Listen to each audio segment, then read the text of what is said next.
Não há verdade mais universalmente reconhecida do que esta. Uma mulher casada, possuidora de dignidade e bom senso, deve estar sempre atenta aos sinais que a vida lhe apresenta, por mais sutis que sejam. Eu, Beatriz Almeida Cardoso, aprendi esta lição da maneira mais amarga possível, num sábado de novembro, que prometia ser memorável pelas razões erradas, e que de fato se tornou inesquecível por motivos que nem mesmo eu poderia ter previsto em meus momentos mais audaciosos de imaginação. O casamento de meu irmão Rafael com a doce Camila estava marcado para acontecer numa fazenda luxuosa nos arredores de Campinas, um daqueles lugares que se vê em revistas de decoração e que custam o equivalente ao salário anual de uma pessoa comum apenas para reservar por um fim de semana. Minha mãe, Dona Helena, havia insistido que a cerimônia deveria ser grandiosa, à altura do sobrenome que carregávamos, embora todos soubéssemos que a verdadeira fortuna da família provinha do lado paterno e que, após a morte de meu pai 3 anos antes, nossa situação financeira havia se tornado consideravelmente mais modesta do que aparentávamos. Cheguei à fazenda na sexta-feira à tarde, um dia antes da cerimônia, dirigindo meu sedã importado que já mostrava sinais de desgaste, mas que eu insistia em manter impecável, como se o brilho da lataria pudesse compensar os inevitáveis arranhões do tempo. Ao meu lado, meu marido Rodrigo digitava freneticamente em seu celular, respondendo o que ele chamava de e-mails urgentes do escritório, embora eu suspeitasse que a urgência tinha menos a ver com processos jurídicos e mais com suas conversas em aplicativos que ele julgava que eu desconhecia. Rodrigo Cardoso, meu marido de 5 anos, advogado corporativo de sucesso, dono de um sorriso que conquistava salas de reunião e de uma lábia que convenceria até o mais cético dos juízes. Conheci-o num jantar beneficente, daqueles eventos em que São Paulo gosta de fingir que se importa com causas sociais enquanto exibe vestidos de grife e relógios suíços. Ele estava acompanhado de um sócio do escritório, e eu, recém-saída de um relacionamento desastroso com um artista plástico que acreditava que amor e responsabilidade financeira eram conceitos mutuamente excludentes, fui fisgada pela aparência de estabilidade que Rodrigo emanava. Que tola fui. Não que nosso casamento tenha sido um completo desastre desde o início. Houve momentos genuinamente felizes, especialmente no primeiro ano, quando a novidade do companheirismo ainda mascarava as incompatibilidades fundamentais que preferíamos ignorar. Rodrigo era atencioso quando lhe convinha, generoso quando havia plateia, e suficientemente charmoso para que eu perdoasse suas ausências cada vez mais frequentes e suas desculpas cada vez mais elaboradas. Mas nos últimos meses, algo havia mudado. Ele estava diferente, distante, como se sua mente habitasse um lugar ao qual eu não tinha acesso. Suas viagens de trabalho se tornaram mais longas, seus telefonemas mais apressados, seus beijos mais mecânicos. Quando eu tentava conversar, ele me acusava de ser insegura, dramática, excessivamente sensível, típico de Rodrigo transformar minha intuição em defeito de caráter. A fazenda era tudo que a ostentação paulistana poderia desejar. Gramados perfeitamente aparados, uma capela restaurada do século XIX, deck de madeira sobre um lago artificial onde patos importados nadavam com a regularidade de funcionários cumprindo o horário. A casa principal tinha sido transformada em suítes luxuosas, cada uma decorada com um tema diferente, e naturalmente minha mãe havia garantido que Rafael e Camila ficassem na suíte presidencial, enquanto a mim e Rodrigo coube a suíte romântica, com sua banheira vitoriana e vista para o jardim de rosas. Rodrigo mal olhou para a decoração, jogou a mala sobre a cama king size e anunciou que precisava fazer umas ligações. Eu, já acostumada com essa rotina, desempacotei nossas coisas, pendurei meu vestido de madrinha com cuidado e desci para cumprimentar a família que já havia chegado. O salão principal fervilhava de atividade. Minha mãe comandava uma equipe de decoradores como um general planejando uma invasão. Meu irmão tentava acalmar Camila, que tinha certeza de que choveria no dia seguinte, apesar das previsões meteorológicas indicarem céu limpo. E diversos primos e tios que eu não via há anos circulavam com taças de vinho, fingindo interesse genuíno nas vidas uns dos outros. E então ela chegou. Mariana, minha cunhada, irmã de Camila. Seria injusto e impreciso dizer que sempre houve tensão entre nós. Na verdade, nos primeiros anos, Mariana e eu mantínhamos uma cordialidade distante, mas respeitosa. Ela era mais nova que Camila, trabalhava como influenciadora digital, daquele tipo que posta fotos em destinos exóticos e recebe produtos gratuitos de marcas ansiosas por sua aprovação. Tinha o tipo de beleza que as redes sociais favorecem, cabelos perfeitamente ondulados que pareciam naturais, mas exigiam 2 horas de salão, corpo esculpido por personal trainers caros, mas apresentado como resultado de estilo de vida saudável. e uma coleção interminável de roupas de marcas que ela mencionava casualmente em suas legendas. Não que eu fosse menos atraente. Aos 35 anos, eu ainda mantinha a figura esbelta que sempre tive. Meus cabelos castanhos caíam em ondas naturais que mulheres pagavam fortunas para imitar, e meu guarda-roupa, embora menos extenso que o de Mariana, era composto de peças clássicas e elegantes que transcendiam modas passageiras. Mas havia algo em Mariana que incomodava, uma certa artificialidade, como se ela estivesse sempre performando para uma câmera invisível. Ela entrou no salão usando um vestido branco fluido que seria absolutamente inadequado para uma convidada em qualquer casamento que se prezasse, mas que ela provavelmente justificaria como off-white ou qualquer outro eufemismo que a poupasse de admitir a obviedade de sua escolha. Seus olhos varreram o ambiente até pousarem em mim, e ela abriu aquele sorriso que eu havia aprendido a decifrar como genuíno apenas para quem não a conhecia bem. Abraçamo-nos com o entusiasmo medido que caracteriza mulheres que se toleram por obrigação familiar. Ela cheirava a um perfume caro e enjoativo, e quando se afastou, seus olhos já buscavam outra coisa, ou melhor, outra pessoa. Rodrigo havia descido e conversava com meu irmão próximo ao bar improvisado. Mesmo de longe, era impossível não notar sua presença. Alto, ombros largos que o terno italiano acentuava perfeitamente, cabelos negros levemente grisalhos nas têmporas que lhe conferiam um ar de maturidade distinta. Ele ria de algo que Rafael havia dito, e foi nesse momento que percebi o olhar de Mariana. Não foi um olhar casual, foi calculado, avaliativo, predatório. E quando Rodrigo virou na nossa direção e seus olhos encontraram os de Mariana, algo passou entre eles. Um reconhecimento, uma familiaridade, uma centelha que qualquer esposa com um mínimo de percepção reconheceria como perigosa. Mas eu, sempre tão racional, sempre tão controlada, afastei o pensamento. Era paranoia, insegurança, produto de meses de distanciamento que me faziam ver ameaças onde provavelmente não existiam. Sorri para ambos e puxei Mariana para conversarmos sobre os preparativos do casamento, ignorando o desconforto que se instalava no fundo do meu estômago como uma pedra. O jantar de ensaio naquela noite foi servido numa mesa longa decorada com arranjos de flores brancas e velas, que criavam uma atmosfera romântica que fazia jus ao preço exorbitante que minha mãe pagara pelo evento. Eu estava sentada entre Rodrigo e uma tia distante que insistia em me perguntar quando eu daria netos para minha mãe, como se meu útero fosse assunto de interesse público e minha idade fosse um cronômetro prestes a expirar. Rodrigo estava especialmente animado, o que deveria me alegrar, mas me deixava ainda mais desconfortável. Ele que andava tão apático nos últimos meses, de repente ria alto, contava anedotas de seu trabalho, encantava os presentes com seu charme ensaiado. E eu notava, porque uma esposa sempre nota, que seus olhos buscavam frequentemente o outro lado da mesa, onde Mariana estava sentada. Ela também parecia inusitadamente radiante, virando a cabeça na direção de Rodrigo, com uma frequência que ultrapassava a casualidade, sorrindo para comentários que não eram particularmente engraçados, tocando o colar de forma que direcionava a atenção para seu decote discretamente revelador. Terminado o jantar, os convidados se dispersaram. Alguns foram para o deck apreciar o lago sob as estrelas. Outros permaneceram no salão conversando em pequenos grupos. E eu me vi sozinha por um momento, observando a cena como se fosse uma espectadora em vez de participante de minha própria vida. Procurei Rodrigo com os olhos. Ele não estava no salão. Procurei Mariana. Ela também havia desaparecido. Uma coincidência, provavelmente. A fazenda era grande, as pessoas circulavam. Mas aquela pedra no meu estômago havia se transformado numa bola de chumbo que me puxava para baixo, e eu cedia ao impulso que minha razão tentava suprimir. Saí do salão principal discretamente. Atravessei o corredor que levava à área externa. A noite estava fresca, o tipo de temperatura que novembro proporciona no interior paulista, quando o verão ainda não dominou completamente, mas o inverno já se foi.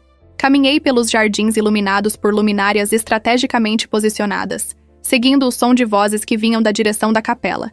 E então os vi. Rodrigo e Mariana, próximos demais, íntimos demais, rindo juntos na penumbra que as luzes do jardim não alcançavam completamente. Ela tocava o braço dele enquanto falava, inclinando-se para a frente de uma maneira que não deixava dúvidas sobre suas intenções. E ele, meu marido, aquele que havia jurado fidelidade diante de Deus e de testemunhas, não se afastava. Pelo contrário, inclinava-se também, como se estivessem compartilhando segredos que excluíam o resto do mundo. Meu primeiro impulso foi gritar, fazer um escândalo, rasgar o véu de civilidade que cobria aquela traição em gestação. Mas eu fui educada numa tradição que valoriza o autocontrole acima da expressão emocional. e meus pés permaneceram pregados no chão enquanto meu cérebro processava a cena com uma clareza dolorosa. Não era a primeira vez que eles se viam. Os gestos eram confortáveis demais, familiares demais. Havia uma intimidade ali que não se constrói em horas, mas em semanas, talvez meses de contato que eu desconhecia. As viagens de trabalho de Rodrigo, suas ausências, seu celular que ele agora mantinha sempre virado para baixo. As vezes que Mariana mencionava estar em São Paulo e eu pensava ser coincidência. Tudo se encaixava com a precisão cruel de um diagnóstico médico terminal. Dei um passo atrás, preparando-me para recuar em silêncio, digerir aquilo em privado antes de decidir meus próximos passos. Mas meu salto encontrou um galho seco que se partiu com um estalo que ecoou na noite silenciosa. Eles se viraram imediatamente. Mariana teve a decência de parecer minimamente constrangida, afastando-se meio passo de Rodrigo. Ele, porém, sorriu. Aquele sorriso confiante, arrogante, que usava em júri quando sabia que ganharia o caso. Aproximei-me com a dignidade que pude reunir, cada passo medido, cada músculo do meu rosto controlado para não revelar a tempestade que rugia dentro de mim. Beatriz, Rodrigo disse com aquela voz calma que usava para acalmar clientes nervosos. Estávamos apenas conversando sobre o discurso de amanhã. Mariana estava nervosa. Olhei para Mariana, que tinha a audácia de assentir, como se aquela desculpa grotesca fosse remotamente crível. Claro, eu disse, minha voz saindo mais firme do que eu esperava, porque certamente precisavam de privacidade e penumbra para discutir um discurso. Rodrigo deu um passo na minha direção, ainda sorrindo, mas agora havia algo afiado em sua expressão. Não seja dramática, Bia. Não há nada acontecendo aqui. Eu vi, falei simplesmente. Viu o quê? Ele retrucou, e teve a audácia de rir. Um riso curto, desdenho disfarçado de humor. 2 pessoas conversando? Quantas taças de vinho você tomou no jantar? Mariana escolheu aquele momento para intervir, sua voz adocicada de influenciadora acostumada a desarmar conflitos com seus seguidores. Beatriz, acho que você está interpretando mal a situação. Rodrigo estava apenas sendo gentil, me aconselhando sobre... Me poupei! Cortei, minha voz como uma lâmina. Virei-me completamente para Rodrigo, ignorando Mariana como ela merecia ser ignorada. Você acha que sou estúpida? Ele suspirou, como se eu fosse uma criança tendo um acesso de birra. Acho que você está criando um problema onde não existe nenhum. Mas se faz você se sentir melhor acreditar que há algo errado, vá em frente. Monte seu teatrinho. Teatrinho, repeti, sentindo a palavra queimar minha língua. Sim, ele disse, aproximando-se mais, sua voz baixando para aquele tom íntimo que usava quando queria me manipular. Pense bem, Bia. Amanhã é o casamento do seu irmão. Sua mãe está radiante. Rafael finalmente está feliz. Você realmente vai estragar o dia mais importante da vida dele por causa da sua insegurança? Por causa de uma conversa inocente que sua mente paranoica transformou em algo sórdido? Olhei para ele, realmente olhei, talvez pela primeira vez em meses. Vi o homem que eu havia amado, que havia prometido estar ao meu lado em todos os momentos, que havia jurado honrar nosso compromisso, e vi também o estranho em que ele se tornara, ou talvez sempre fora, e eu simplesmente havia escolhido não enxergar. Você não teria coragem de estragar um dia tão especial por algo tão banal, não é? Ele continuou. E agora havia um desafio em sua voz, uma certeza de que me conhecia bem o suficiente para prever minha resposta. Ele riu, um som baixo e presunçoso. Ha. Aquele riso, aquela arrogância, aquela certeza absoluta de que eu engoliria meu orgulho, suprimiria minha dor e manteria as aparências pelo bem da família. E o mais terrível é que ele estava certo, parcialmente. Forcei um sorriso, e mesmo no escuro da noite, sei que ele viu a frieza que irradiava de mim. Não, claro que não, disse calmamente, cada palavra medida com precisão cirúrgica. Não estragaria o casamento de Rafael por algo assim. Vi o alívio em seu rosto, a vitória que ele acreditava ter conquistado. Mariana também relaxou, seus ombros baixando de uma tensão que ela tentava disfarçar. Que bom que você é sensata, Rodrigo disse, alcançando minha mão, que permaneceu inerte em sua. Sempre fui, respondi. Me retirei então, caminhando de volta ao salão com a postura ereta, a cabeça erguida, cada passo deliberado. Não olhei para trás. Não precisava. Sabia exatamente o que deixava para trás. Um marido infiel e uma cunhada sem escrúpulos que julgavam ter me silenciado. Eles não poderiam estar mais enganados. Voltei à suíte romântica com sua banheira vitoriana ridícula e suas rosas que agora me pareciam zombar da farsa que era meu casamento. Rodrigo chegou meia hora depois, encontrando-me já na cama, de costas para o lado dele, fingindo dormir. Ele se deitou sem dizer palavra, e em minutos sua respiração indicava sono profundo, a consciência tranquila de quem acredita ter escapado das consequências de seus atos. Eu, porém, permaneci acordada por horas, minha mente trabalhando com a precisão de um relojoeiro, construindo planos, considerando possibilidades, avaliando consequências. A dor estava lá, ardente e real, mas eu a empurrei para um compartimento distante de minha consciência. Haveria tempo para luto depois. Naquele momento, eu precisava de clareza, estratégia e, acima de tudo, coragem para fazer o que sabia ser necessário. Rodrigo estava certo sobre uma coisa. Eu não estragaria o casamento de Rafael. A cerimônia aconteceria exatamente como planejado, com sua pompa, sua alegria, seus votos de amor eterno. Eu não interviria nisso, mas ele estava errado sobre tudo mais, especialmente sobre o que eu seria capaz de fazer. Amanheci com os olhos secos e a resolução inabalável. Rodrigo ainda dormia quando me levantei, tomei banho e comecei a me arrumar para o grande dia. Apliquei maquiagem com cuidado meticuloso, cada pincelada um ato de preparação para o que viria. Escolhi joias discretas, mas elegantes. Calcei sapatos confortáveis porque sabia que seria um dia longo. E esperei. O dia amanheceu com aquele tipo de luminosidade dourada que fotógrafos de casamento pagam fortunas para capturar, e que minha mãe certamente interpretaria como bênção divina sobre a união de Rafael e Camila. Acordei antes de Rodrigo, como havia planejado, e observei-o dormir por um momento, tentando reconciliar o homem ao meu lado com aquele que eu havia testemunhado flertando descaradamente com minha cunhada poucas horas antes.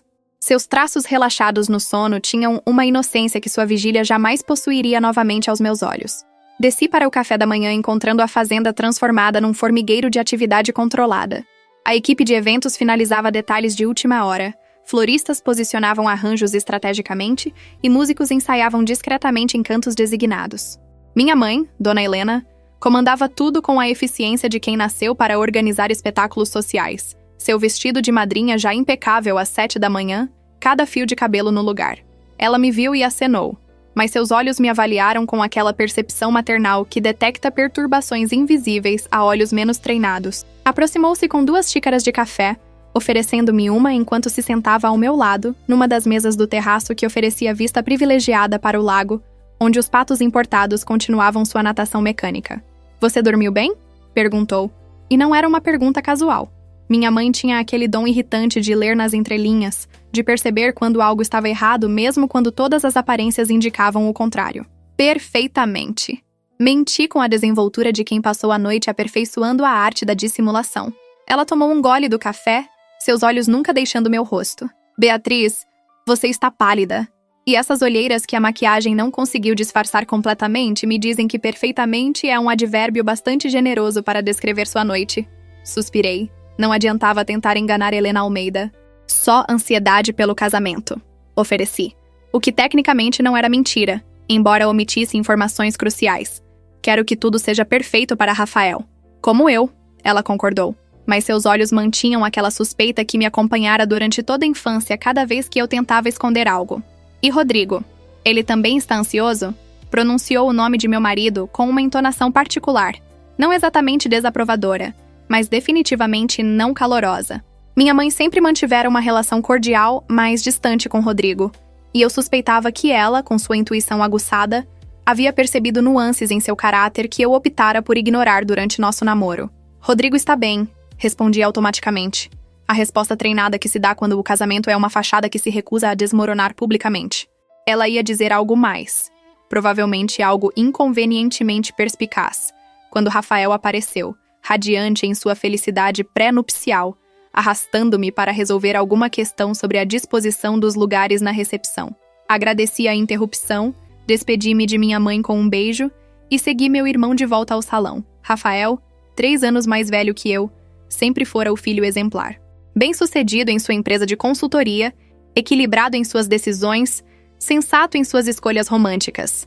Camila era exatamente o tipo de mulher que nossa família aprovaria.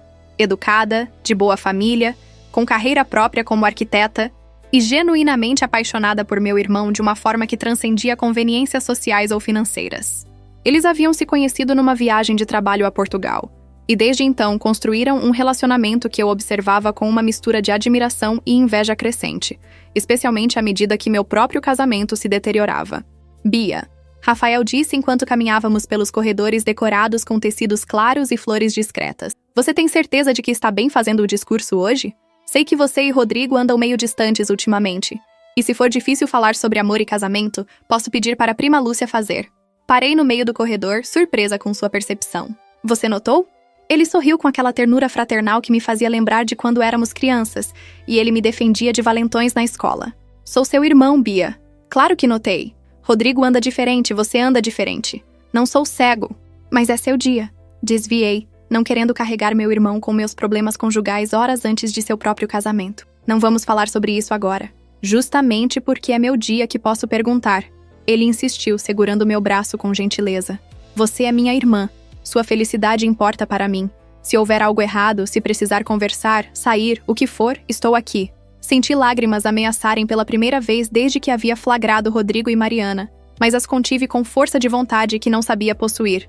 Eu sei, Rafa, e prometo que conversaremos. Mas hoje é sobre você e Camila, sobre o início de algo bonito. Deixa meus problemas para depois. Ele me estudou por um longo momento, claramente não convencido, mas finalmente assentiu. Está bem, mas a oferta permanece. Hoje, amanhã, sempre. Abracei-o, respirando o perfume familiar de seu aftershave, deixando-me sentir segura por um breve instante nos braços do irmão que sempre fora meu protetor. Então me afastei, sorri com toda a convicção que consegui reunir e seguimos para resolver questões sobre arranjos florais e listas de convidados. As horas seguintes se dissolveram numa névoa de preparativos. Rodrigo eventualmente desceu, impecável em seu terno cinza chumbo, cumprimentando a todos com aquele charme que vinha tão naturalmente a ele. Quando nossos olhos se encontraram, ele sorriu como se nada tivesse acontecido, como se a noite anterior fosse produto de minha imaginação hiperativa. Retribuí o sorriso com frieza calculada e vi uma centelha de incerteza passar por seus olhos antes de ele se virar para conversar com outros convidados. Mariana apareceu no meio da manhã, deslumbrante num vestido de madrinha azul marinho que, ao contrário de sua escolha questionável da noite anterior, era apropriado e elegante. Ela me cumprimentou com entusiasmo artificial, beijando meu rosto enquanto sussurrava algo sobre ter bebido demais no jantar e que esperava não ter me ofendido com suas conversas bobas com Rodrigo. Aceitei suas desculpas com a mesma artificialidade e nos separamos mantendo aquela farsa de cordialidade que mulheres civilizadas dominam com perfeição. O almoço foi servido para a família próxima e padrinhos, uma refeição leve que ninguém realmente comeu porque os nervos do casamento não perdoam apetites.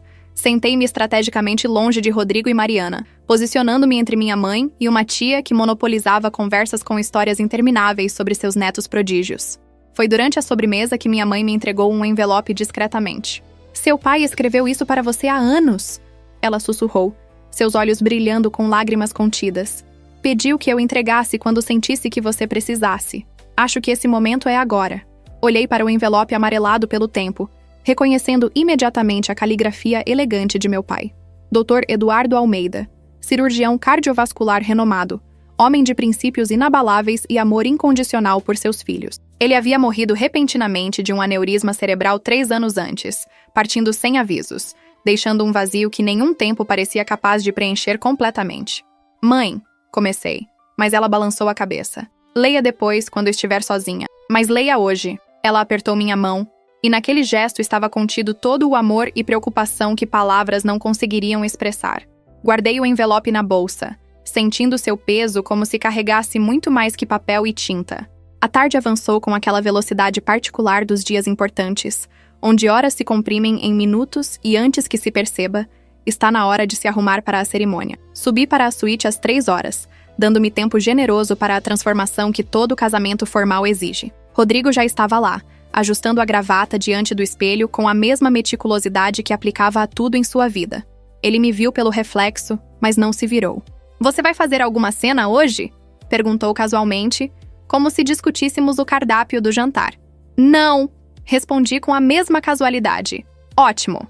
Ele se virou então, avaliando-me com aqueles olhos que um dia me fizeram sentir desejada, mas agora apenas me deixavam fria, porque seria extremamente embaraçoso se você decidisse ter um colapso baseado em ciúmes infundados. Ciúmes infundados, repeti, deixando as palavras penderem no ar entre nós.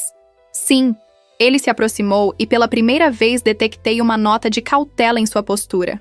Olha, Bia, Se você quer discutir isso, podemos. Mas não hoje. Hoje seja a madrinha perfeita, sorria para as fotos, faça seu discurso sobre amor eterno. E amanhã, se ainda achar necessário, conversamos sobre suas inseguranças.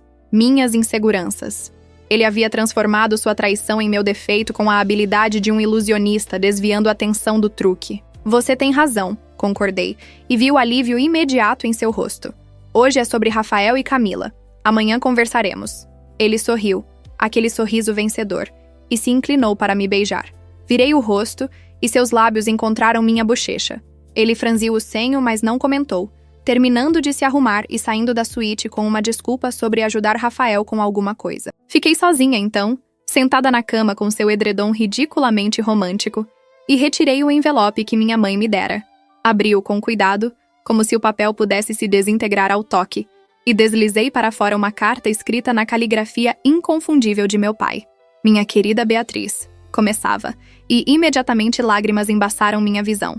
Se você está lendo isto, sua mãe julgou que você precisa ouvir palavras que não tive oportunidade de dizer em vida, ou que talvez tenha dito, mas você não estava pronta para escutar. Conhecendo Helena, ela escolheu o momento certo, como sempre faz.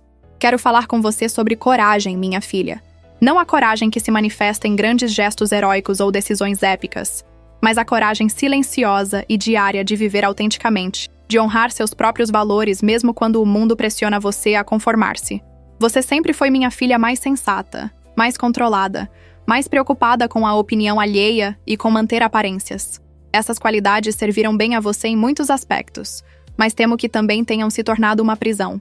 Você se esconde atrás da respeitabilidade, da conveniência social, do medo de decepcionar expectativas alheias. Mas, Beatriz, escute seu velho pai uma última vez. Uma vida vivida para a plateia externa é uma vida desperdiçada. As pessoas vão falar de qualquer forma, vão julgar suas escolhas, criticar suas decisões, especular sobre suas razões. Você não pode controlar isso. O que pode controlar é se vive de acordo com sua própria verdade ou de acordo com a confortável mentira que outros esperam que você sustente. Se você está lendo isso, suspeito que enfrenta uma escolha difícil, algo que testa sua coragem, que desafia suas convicções, que exige que você decida entre conforto e integridade. Não posso dizer qual escolha fazer, mas posso dizer isto. Seja qual for sua decisão, certifique-se de que é sua decisão. Não de sua mãe, não da sociedade, não do medo. Sua. E lembre-se, você é mais forte do que imagina. É filha de Helena Almeida, que enfrentou um mundo machista para construir sua própria identidade. E minha filha. E eu nunca recuei diante do que era certo, mesmo quando era difícil. Seja corajosa, minha Beatriz. Não da maneira que outros esperam, da maneira que seu coração exige. Com todo o amor que um pai pode ter, papai. Segurei a carta contra meu peito, lágrimas finalmente fluindo livremente, e naquele momento senti a presença de meu pai tão intensamente como se ele estivesse no quarto comigo. Ele sempre soubera ver através de minhas defesas. Sempre soubera quando eu sacrificava minha felicidade no altar da conveniência. E ele estava certo. Eu estava prestes a fazer uma escolha. Uma escolha que testaria tudo o que eu acreditava sobre mim mesma. Limpei as lágrimas, retoquei a maquiagem que havia borrado e me vesti para o casamento. O vestido de madrinha era obra-prima de alfaiataria. Tom de champanhe que complementava meu tom de pele, corte que destacava sem vulgarizar. Prendi os cabelos num coque elegante, deixando alguns fios soltos para suavizar o visual. Calcei sapatos que custaram mais que o aluguel mensal de muitas pessoas. Me olhei no espelho e vi uma mulher impecável. Uma mulher que estava prestes a fazer algo imperdoável, mas necessário. A cerimônia estava marcada para as 5 da tarde, com a luz dourada da Golden Hour que fotógrafos idolatram. Os convidados já se reuniam quando desci, ocupando os bancos brancos dispostos em fileiras perfeitas diante da capela restaurada. Música suave flutuava no ar, tocada por um quarteto de cordas que minha mãe havia contratado de São Paulo. Encontrei minha posição designada, ao lado de Mariana e das outras madrinhas. Ela me cumprimentou com aquele sorriso que não alcançava os olhos, e eu retribuí na mesma moeda. Rodrigo estava do outro lado, entre os padrinhos, visivelmente relaxado agora que acreditava ter me controlado. A música mudou, sinalizando o início da cerimônia. Rafael entrou com nossa mãe, linda em suas lágrimas de felicidade maternal. Ele ocupou sua posição no altar, visivelmente nervoso, mas radiante. O padre, um homem idoso que conhecia nossa família há décadas, abriu seu livro com solenidade teatral. E então Camila entrou. Ela estava deslumbrante, como toda noiva deve estar. Vestido clássico de renda francesa, véu delicado, buquê de rosas brancas. Seu pai a acompanhava, orgulhoso e emocionado. Mas eram os olhos de Camila que capturavam a atenção, fixos em Rafael com aquela intensidade que só amor verdadeiro produz. A cerimônia começou com as palavras tradicionais sobre união sagrada, compromisso eterno, amor que supera adversidades.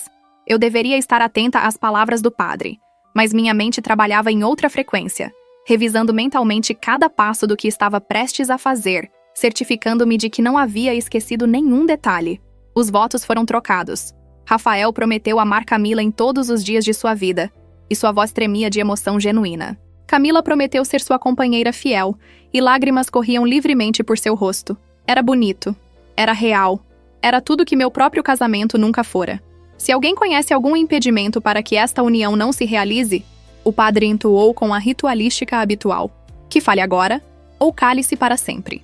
O silêncio que se seguiu tinha aquela qualidade expectante que todos os casamentos têm nesse momento, onde convidados prendem a respiração coletivamente mesmo sabendo que ninguém dirá nada, porque ninguém nunca diz nada. Eu não disse nada.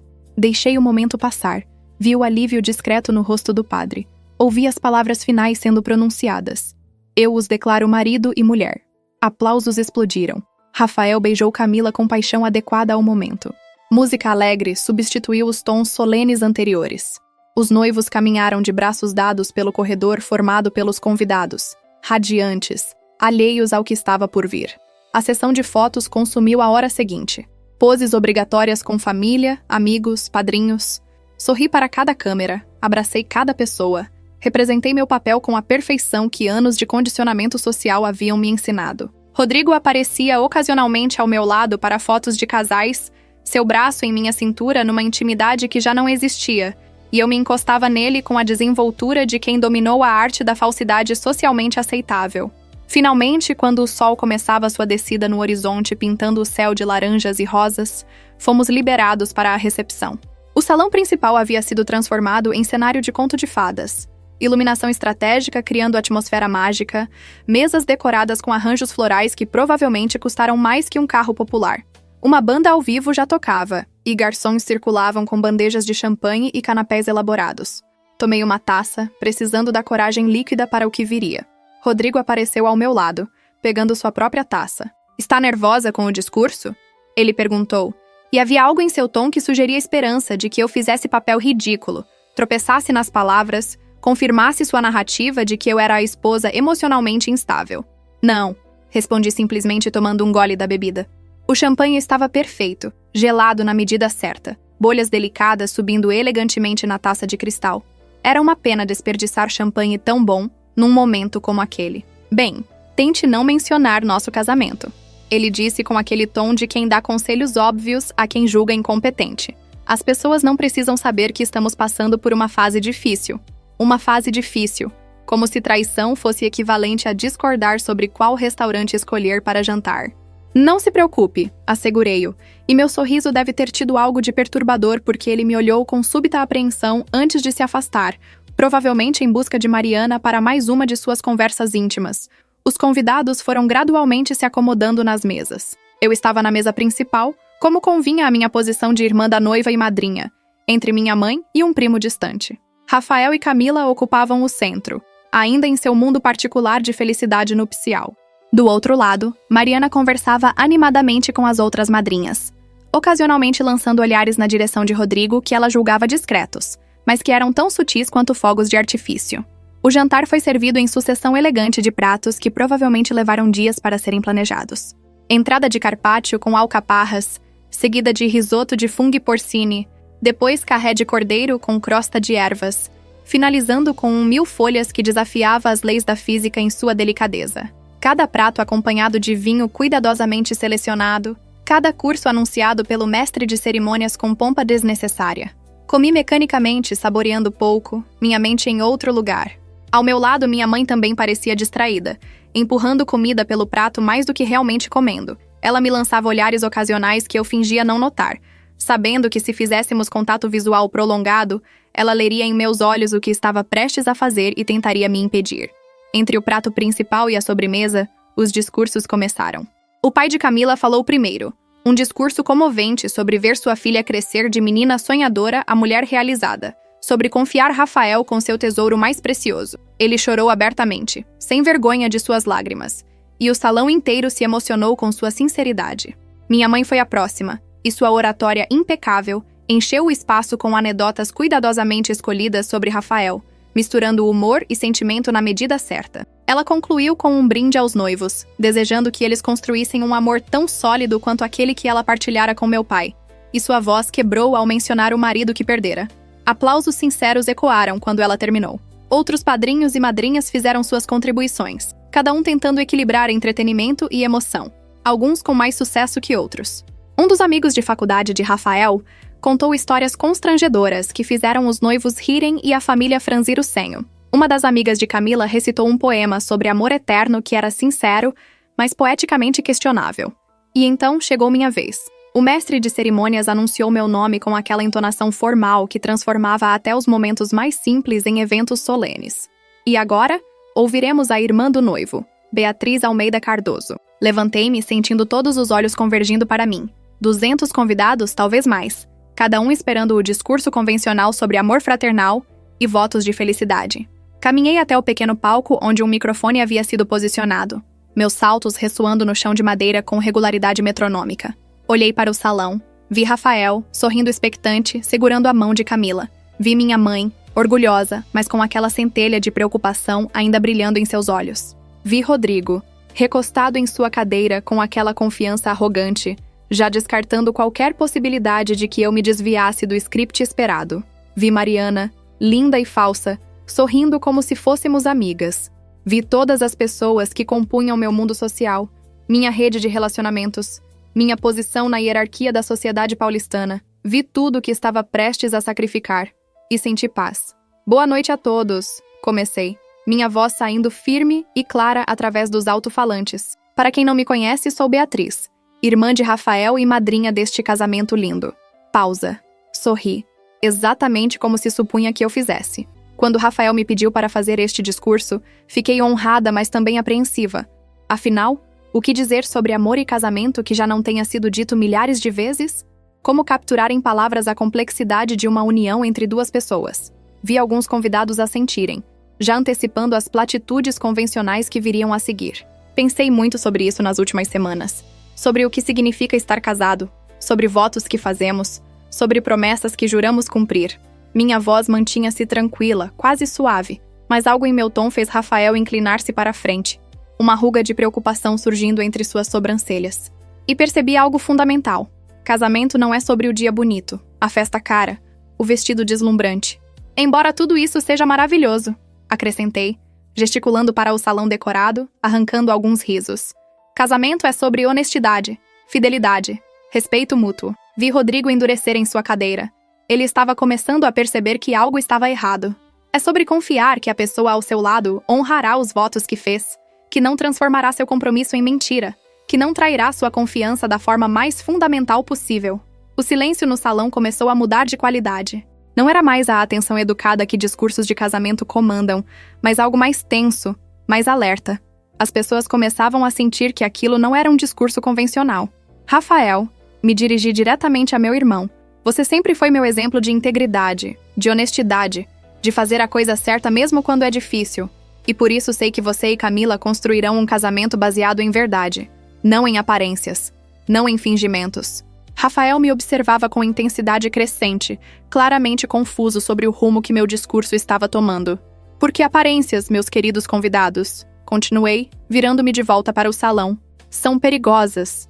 Fazem-nos acreditar em mentiras bonitas. Fazem-nos aceitar traições disfarçadas de mal-entendidos. Fazem-nos engolir humilhações para não estragar festas. Minha mãe estava pálida agora, suas mãos agarrando o guardanapo com força suficiente para transformá-lo em papietagem. Ela sabia. Sem saber detalhes, ela sabia que eu estava prestes a atravessar uma linha que não poderia ser desatravessada. Rodrigo, pronunciei o nome de meu marido, e ele congelou completamente, seu rosto perdendo toda a cor. Queria agradecer por estar aqui hoje, por ser o exemplo perfeito de como não agir em um casamento. Murmúrios começaram, baixos, confusos, chocados. Ontem à noite, minha voz permanecia calma, quase conversacional. o que tornava minhas palavras ainda mais devastadoras. Encontrei meu marido flertando com minha cunhada Mariana nos jardins desta fazenda. Não foi um mal-entendido. Não foi inocente. Foi deliberado, íntimo e claramente não era a primeira vez. Mariana soltou um grito abafado. Rodrigo levantou-se bruscamente, derrubando sua cadeira. Beatriz, pare com isso agora! Quando os confrontei, continuei, ignorando sua interrupção, minha voz amplificada pelo microfone alcançando cada canto do salão. Rodrigo teve a audácia de me dizer que eu não teria coragem de estragar este dia especial por algo tão banal, que eu não faria uma cena, que eu engoliria minha dignidade em nome das aparências. O salão estava em silêncio absoluto agora. O tipo de silêncio que antecede tempestades. Cada pessoa presente estava paralisada, incapaz de processar o que estava acontecendo. E ele estava parcialmente certo. Eu não estraguei o casamento. A cerimônia aconteceu lindamente. Rafael e Camila fizeram seus votos. Selaram sua união. Tudo perfeito. Fiz uma pausa, deixando o suspense construir-se. Mas Rodrigo estava errado sobre algo fundamental. Ele subestimou minha coragem de escolher minha dignidade sobre conveniência social. Minha verdade sobre aparências falsas. Minha integridade sobre um casamento que é farsa. Beatriz... Minha mãe finalmente encontrou sua voz, metade súplica, metade ordem. Não faça isso. Olhei para ela, para a mulher que me criara para ser respeitável, comportada, preocupada com opinião alheia, e sorri com tristeza e amor. Desculpe, mãe, mas não posso mais. Virei-me de volta para o salão, onde Rodrigo agora caminhava rapidamente em minha direção, seu rosto contorcido em fúria e pânico. 2 dos padrinhos se levantaram, incertos se deveriam detê-lo. Por isso, minha voz aumentou ligeiramente em volume, garantindo que cada palavra fosse ouvida antes que Rodrigo pudesse me alcançar. Faço este anúncio público. Meu casamento com Rodrigo Cardoso terminou. Oficialmente. Aqui, agora, diante de todos vocês como testemunhas. Rodrigo havia chegado ao palco. Você está louca, completamente louca. Vai se arrepender disso. Provavelmente. Concordei com calma surpreendente. Mas prefiro me arrepender de honestidade do que continuar me envergonhando de falsidade. Ele estendeu a mão para pegar o microfone, mas eu me afastei, mantendo-o fora de seu alcance. E Mariana, me dirigi à minha cunhada que havia escondido o rosto nas mãos, seus ombros tremendo. Você pode ter Rodrigo, ele é todo seu. Espero que seus instagramáveis momentos de romance valham a realidade do homem que ele realmente é. Um mentiroso, um trapaceiro, alguém incapaz de honrar compromissos. Você é uma psicopata, Rodrigo gritou. E agora Rafael e outros homens estavam se levantando, aproximando-se do palco. Uma doente mental, inventando mentiras porque é insegura e paranoica. Não são mentiras, disse simplesmente. E no fundo, você sabe disso. Todos aqui sabem disso só de olhar seu rosto neste momento. E era verdade. A culpa estava estampada em cada linha de sua expressão, em cada músculo tenso, em cada palavra defensiva que ele vociferava. Não havia inocente negando falsas acusações. Havia apenas culpado exposto tentando controlar danos. Beatriz, Rafael havia chegado ao palco, sua voz gentil, mas firme. Vamos conversar sobre isso em particular. Por favor. Olhei para meu irmão, para aquele homem bom que sempre tentara me proteger, e balancei minha cabeça. Não há nada para conversar, Rafa. Fiz minha escolha. Disse minha verdade. E agora vou embora. Você não pode simplesmente ir embora! Rodrigo rugiu, tentando novamente pegar o microfone. Vou processar você por difamação, por calúnia. Vou destruir você. Faça o que quiser. Respondi, minha voz finalmente mostrando cansaço. Mas faça sem mim. Porque acabou, Rodrigo. Nosso casamento, nossa mentira, tudo. Acabou.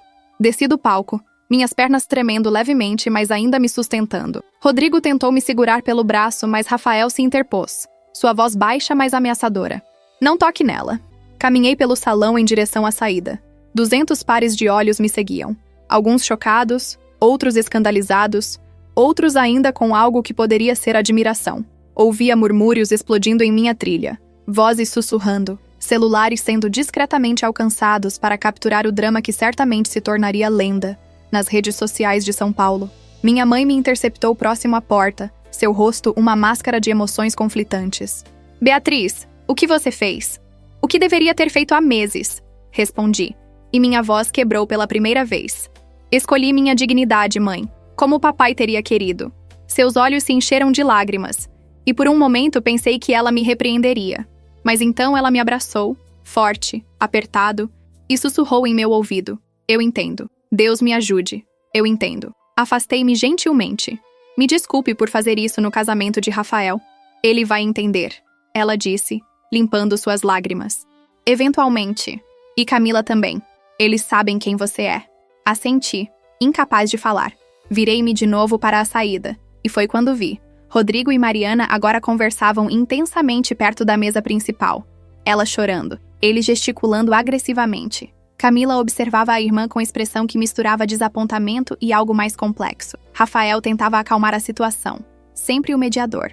Sempre tentando consertar o que outros quebravam. Eu havia destruído o casamento deles. Não literalmente, a cerimônia acontecera. Os votos haviam sido feitos. Mas havia manchado o dia, transformado o que deveria ser apenas celebração em drama e escândalo. Havia me tornado exatamente o que sempre temi ser. A pessoa que causa cenas, que prioriza seus problemas sobre felicidade alheia, que estraga momentos especiais. Mas ao mesmo tempo, sentia-me mais leve do que havia me sentido em anos. Como se correntes invisíveis tivessem sido rompidas. Como se finalmente pudesse respirar completamente depois de anos contendo o ar. Saí do salão para a noite fresca de novembro. O céu estava limpo, estrelas brilhavam acima, indiferentes aos dramas humanos desenrolando-se abaixo. Caminhei pelos jardins iluminados, seguindo o caminho até o estacionamento onde meu carro me esperava. Mas não entrei no carro imediatamente. Sentei-me numa das bancas de pedra que decoravam o jardim, tirei os sapatos que agora pareciam instrumentos de tortura e simplesmente respirei. Inspirei o ar noturno perfumado pelas flores que decoradores haviam posicionado estrategicamente. Expirei anos de frustração e submissão. Não sei quanto tempo fiquei ali. Poderia ter sido minutos ou horas. O tempo parecia ter perdido o significado. Estava em algum lugar entre quem eu havia sido e quem estava me tornando, existindo temporariamente num limbo que era ao mesmo tempo aterrorizante e libertador. Passos se aproximaram, quebrando minha meditação. Virei-me, esperando Rodrigo vindo vomitar mais ameaças, ou talvez minha mãe tentando me convencer a voltar e me desculpar. Mas era Camila. Minha agora cunhada usava ainda seu vestido de noiva, mas havia tirado o véu, e seu cabelo começava a escapar do penteado elaborado. Ela se sentou ao meu lado na banca, não dizendo nada por um longo momento, apenas existindo no mesmo espaço. Você destruiu meu casamento, ela finalmente disse. E sua voz não tinha acusação, apenas constatação de fato. Eu sei, respondi, e as palavras saíram carregadas de culpa genuína. E não há desculpas suficientes que possam compensar isso. Me perdoe, Camila. Ela ficou em silêncio por mais um momento, olhando para o lago onde os patos finalmente haviam cessado sua natação mecânica e dormiam com cabeças enfiadas sob as asas. A lua refletia na superfície da água, criando um caminho prateado que parecia levar a lugar nenhum. Mariana está tendo um colapso completo lá dentro, Camila disse finalmente, chorando, dizendo que você inventou tudo, que Rodrigo apenas foi gentil com ela e você distorceu por ciúmes. Minha mãe está tentando acalmá-la. Meu pai está furioso, exigindo explicações. Metade dos convidados já foi embora, escandalizados. A outra metade permanece, ávida por mais drama. E Rafael? Perguntei, temendo a resposta. Rafael está preocupado com você, ela respondeu. E havia algo em sua voz que eu não conseguia decifrar. Como sempre está. Porque ele é bom assim, incapaz de abandonar alguém que ama, mesmo quando essa pessoa acaba de explodir dinamite em seu dia mais importante. Virei-me para ela completamente então, preparada para o que quer que viesse. A raiva justificada, as acusações merecidas, talvez até uma bofetada que eu não revidaria. Mas Camila não parecia furiosa. Parecia pensativa. Você estava certa, ela disse subitamente, surpreendendo-me completamente. Como assim? Sobre tudo. Sobre escolher dignidade sobre aparências. Sobre não engolir traição em nome da conveniência. Ela respirou fundo, como se estivesse reunindo coragem. Eu sabia.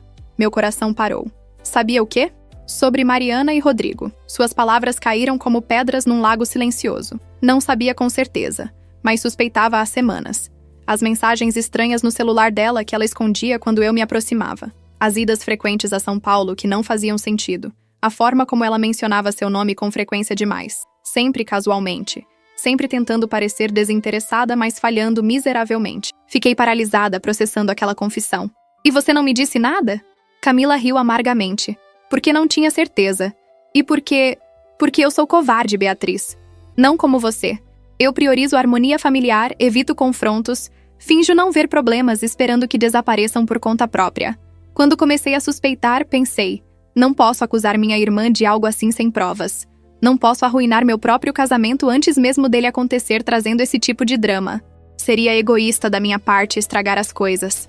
Egoísta, repeti, reconhecendo a palavra que Rodrigo havia usado para manipular-me. Sim, porque aparentemente, na sociedade em que vivemos, uma mulher que se defende, que expõe traição, que se recusa a ser humilhada em silêncio é egoísta. É dramática. É louca. Ela se virou para mim e vi lágrimas brilhando em seus olhos. Mas você fez o que eu não tive coragem de fazer. Você escolheu sua verdade mesmo sabendo o preço. E eu te admiro imensamente por isso, mesmo odiando o que tenha acontecido no meu casamento. Camila, comecei, mas ela balançou a cabeça. Não, deixe-me terminar. Quando você subiu naquele palco, parte de mim desejou que você parasse, que mantivesse a farsa, que deixasse tudo para depois. Mas outra parte, uma parte que eu nem sabia que existia, vibrou. Porque você disse não ao silêncio cúmplice. Disse não à proteção de homens que não merecem proteção. Disse não ao sacrifício de sua dignidade no altar da respeitabilidade. Ela limpou as lágrimas que começavam a cair. E agora Mariana terá que enfrentar consequências. Meus pais terão que aceitar que a filha que idolatram não é a santa que imaginavam. E eu terei que decidir que tipo de relacionamento quero com uma irmã capaz disso. Sinto muito, sussurrei. E as palavras pareciam terrivelmente inadequadas. Eu também. Por você. Por Rafael, que está genuinamente partido por ter que escolher entre apoiar sua irmã e consolar sua esposa. Por mim, porque descobri no meu dia de casamento que minha irmã é capaz de traições assim. Ela respirou fundo, controlando as emoções. Mas principalmente, sinto por você ter aguentado um casamento com aquele homem por tanto tempo. 5 anos, confirmei. 5 anos de sinais que escolhi ignorar, de desculpas que escolhi aceitar, de mentiras que escolhi acreditar porque acreditar era mais fácil que enfrentar a verdade. Por que agora? Camila perguntou gentilmente. Por que hoje desta forma? Pensei na carta de meu pai, ainda guardada em minha bolsa. Pensei em todas as vezes que engoli palavras para manter paz. Pensei em quem eu estava me tornando, uma sombra performando um casamento para a audiência externa, porque percebi que se não fizesse agora, nunca faria. Continuaria fingindo, adiando, encontrando desculpas. E um dia acordaria com 60 anos tendo desperdiçado décadas numa mentira, e nem mesmo me reconheceria no espelho. Camila assentiu lentamente, como se entendesse perfeitamente. E o método? Por que tão publicamente? Essa era a pergunta que eu sabia que enfrentaria repetidamente. Por que não divorciar-se discretamente? Por que não simplesmente sair? Por que transformar dor privada em espetáculo público? Porque Rodrigo é advogado, expliquei. Um advogado muito bom, especializado em fazer pessoas parecerem loucas, em desacreditar testemunhos, em transformar vítimas em vilãs. Se eu confrontasse ele em particular, ele construiria uma narrativa. Diria a todos que sou desequilibrada, paranoica, que inventei tudo, usaria seu charme, sua posição, sua rede de contatos para destruir minha credibilidade. Fiz uma pausa, organizando pensamentos que havia processado durante horas insones na noite anterior. Mas fazendo publicamente com 200 testemunhas, incluindo metade da elite jurídica e empresarial de São Paulo, ele não pode simplesmente reescrever a história. Não pode fazer todos desacreditarem do que viram e ouviram. Sua reação, seu pânico, sua culpa estampada no rosto confirmaram cada palavra que disse. E agora, quando tentar me pintar como louca, haverá sempre alguém dizendo, mas eu estava lá. Eu vi. Ela não parecia louca. Parecia uma mulher dizendo verdades que ninguém queria ouvir. Camila me estudou com nova intensidade. Você planejou isso. Não foi um colapso emocional. Foi estratégia. Foi sobrevivência, corrigi. Foi garantir que quando essa história for contada, e ela será contada repetidamente nas próximas semanas e meses, minha versão esteja firmemente estabelecida. Que haja testemunhas demais para serem todas desacreditadas. Que Rodrigo não possa usar sua posição e habilidades para me esmagar. Inteligente, Camila admitiu. Cruel, mas inteligente. Crueldade seria continuar a farsa, argumentei. Seria aceitar a humilhação com um sorriso no rosto. Seria ensinar minha futura filha, se eu tiver uma, que mulheres devem engolir traições para manter aparências. Silêncio desceu entre nós novamente, mas era diferente agora. Havia entendimento, talvez até cumplicidade. Rafael vai querer que você volte, Camila disse eventualmente. Não para o casamento hoje, óbvio, mas para a nossa vida. Ele não aceita facilmente distanciamento de pessoas que ama. Eu sei, e voltarei. Eventualmente. Quando a poeira baixar. Quando conseguir processar tudo isso sem desmoronar. Olhei para ela diretamente. Mas preciso de tempo, Camila. Preciso me encontrar novamente. 5 anos casada com Rodrigo me transformaram em alguém que mal reconheço. Preciso redescobrir quem sou sem ele ditando meu valor, minhas escolhas, minha realidade. Ela assentiu, levantando-se graciosamente apesar do vestido volumoso. Entendo. E quando estiver pronta, estaremos aqui. Eu e Rafael. Porque família não é apenas genética, é escolha. E eu escolho você, Beatriz. Mesmo em dias como hoje. Especialmente em dias como hoje. Estendeu a mão, e eu a aceitei, deixando que ela me ajudasse a levantar. Abraçamo-nos. 2 mulheres em vestidos caros abraçadas em jardim de fazenda, cada uma processando traições diferentes, mas conectadas. Vá, ela disse quando se afastou. Antes que Rodrigo decida vir aqui fazer mais uma cena. Ele está bebendo desde que você saiu, e homens bêbados e furiosos raramente são sábios. E você? Vai voltar para lá? Vou. É meu casamento, afinal. Apesar de tudo. Ela sorriu tristemente. Vou dançar com meu marido, cortar o bolo, jogar o buquê. Vou reivindicar meu dia de volta do drama que não pedi, mas que, de certa forma, precisava acontecer. Você é forte, Camila. Estou aprendendo a ser, com professoras excelentes. Ela piscou, e naquele gesto havia leveza que não esperava. Agora vá. E Beatriz, obrigada. Por destruir seu casamento? Por provar que é possível escolher dignidade, mesmo quando custa tudo. Ela se afastou então, voltando para o salão onde música havia recomeçado, onde vida continuava apesar do escândalo, onde seu casamento seria celebrado porque ela escolhera que seria. Assistia a ir, essa mulher que conhecia há anos, mas que realmente via pela primeira vez. Calcei meus sapatos dolorosos, peguei minha bolsa e caminhei até meu carro. Dentro dele encontrei um envelope no para-brisa, e meu coração disparou pensando ser alguma ameaça de Rodrigo. Mas era de minha mãe. Reconheci o papel que ela usava para correspondências pessoais. Beatriz, tome isto. É dinheiro suficiente para você recomeçar, encontrar apartamento, contratar advogado. Seu pai deixou um fundo para você que mantive separado. Ele sabia que um dia você precisaria de independência. Use-o bem. Use-o para construir a vida que merece. Com amor, mãe. Dentro do envelope havia um cheque de valor que me fez cambalear. Meu pai, previdente mesmo após morte, havia garantido que eu não ficasse presa por necessidade financeira. Lágrimas finalmente vieram. Não de tristeza, mas de gratidão por pais que, cada um à sua forma, me amaram o suficiente para me preparar para este momento. Liguei o carro, ajustei os espelhos e dirigi para fora da fazenda. Não olhei pelo retrovisor. Não tinha sentido olhar para trás quando tudo o que importava estava à frente. A estrada estava vazia àquela hora, maioria das pessoas já em casa ou em festas de sábado à noite. Dirigi sem destino específico, deixando o carro me levar. Eventualmente encontrei-me na estrada que levava de volta a São Paulo, e seguia não porque tinha planos específicos na capital, mas porque dirigir me dava propósito temporário, uma tarefa que exigia atenção suficiente para afastar pensamentos invasivos. Meu celular tocou repetidamente. Rodrigo, 37 vezes. Mariana, 5. Números desconhecidos que provavelmente eram convidados do casamento curiosos ou jornalistas já farejando o escândalo social suculento. Ignorei todos, finalmente desligando o aparelho completamente quando as notificações constantes começaram a afetar minha concentração na direção. Cheguei em São Paulo perto de meia-noite. A cidade pulsava com sua energia noturna característica.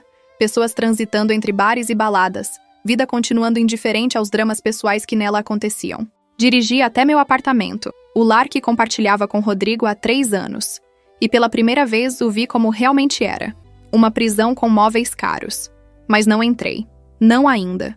Não estava pronta para enfrentar aquele espaço cheio de memórias que agora pareciam contaminadas. Em vez disso, dirigi até um hotel no Jardim, um daqueles estabelecimentos discretos que acomodam hóspedes que preferem privacidade à pompa.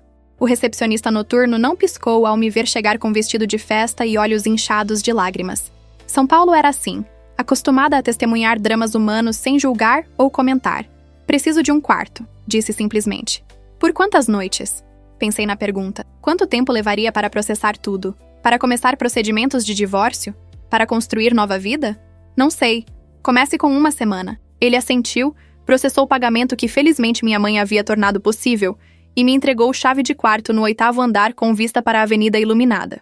O quarto era impessoal, mas limpo. Cama king size, móveis funcionais, televisão que imediatamente desliguei para evitar notícias que provavelmente já circulavam sobre escândalo em casamento da alta sociedade. Tirei o vestido caro, o sutiã desconfortável, as joias que de repente pareciam correntes.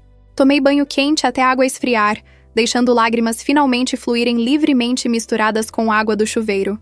Enrolei-me no roupão do hotel e sentei-me na cama, finalmente permitindo-me sentir tudo que havia suprimido para manter compostura.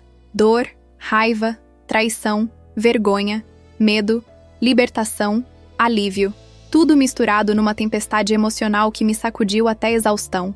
Dormi eventualmente, um sono profundo e sem sonhos que só esgotamento completo proporciona. Acordei com o sol já alto, domingo de manhã, e por um momento esqueci onde estava, por que estava ali, o que havia feito. Então, memória voltou como avalanche. Liguei meu celular, preparada para a enxurrada de mensagens e ligações. Não estava preparada para a magnitude. 143 ligações perdidas, 287 mensagens, incontáveis notificações de redes sociais. Obviamente alguém havia filmado, provavelmente vários alguéns. Meu discurso estava circulando em grupos de WhatsApp, postado em Twitter, dissecado em fóruns.